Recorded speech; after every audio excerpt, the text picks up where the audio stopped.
I guess when I first come across somebody from another country, I don't know if this is common, but for me, I am like worried, like I'm nervous that I'm not going to, that I'm going to do something to offend them, or that this is awful, that I'm not going to be able to understand them. I think the countries in the Middle East, they're kind of afraid of the United States.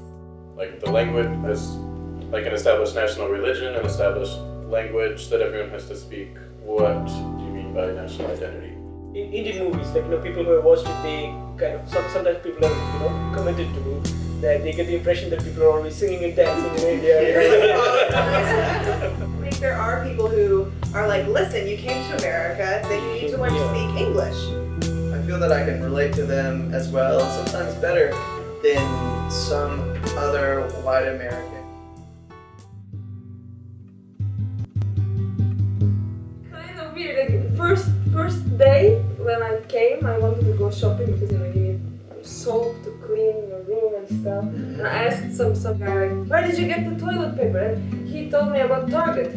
Like that was the only place that he knew, and I had to walk like half an hour to get toilet paper because I didn't know any other place. I mean, it's of course difficult, but I don't think it's special to the United States. Yeah, I'm hosting this event just because I just finished reading the graphic novel Persepolis, and I really enjoyed it, and so I wanted to watch the movie, and I thought it would be fun to watch with some friends. Yeah, I think one thing that really impresses me about other cultures as opposed to American culture, and I love my country, and I love being American, but I think we're lacking serious historical culture and often traditions. I think it's important that the citizenry knows about the different countries in the world. For me, I love people. So I really feel like America's national identity is the assimilation of other national identities. if all you ever watch are American films and then you see a Bollywood film, then you're going to think that's what India is. I don't think it's a fault of movies that portray a certain culture. I don't think it's their fault that people have misconceptions. It's up to us to find other sources to learn about everything else that the country or the culture entails.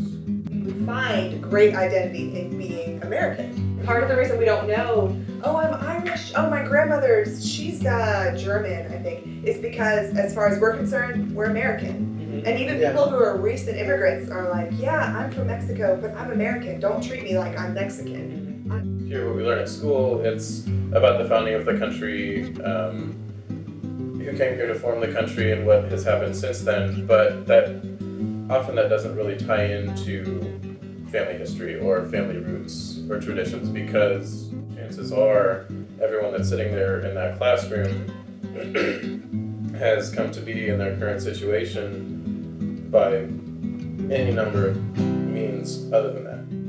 If there's anything we specifically found curious or kind of shocking, and I mean, I had a lot of Chinese friends as a grad student, and I thought their table manners were a little bit shocking. In theory, we're supposed to like bring the soup to our mouth. Then there, they bring the bowls here and they go, just like that. And I was kind of surprised. It's what's happening, whatever the general consensus is. What has happened is that we have accommodated. And I think as a culture, we tend to accommodate. I think nationalism is good, but I think the only one I can think of in America, specifically that maybe everyone agrees on, is freedom. But everyone defines that differently. Because our culture really changes fairly drastically with every decade. Sometimes movies help us understand different cultures. Sometimes, like foreign language films, they might help engender stereotypes. I don't know, for me the image of the United States didn't really change. To learn about other cultures is some of what we talked about tonight, about what it means to be polite. And there are rules about how you're polite, whereas in America, there's please and thank you.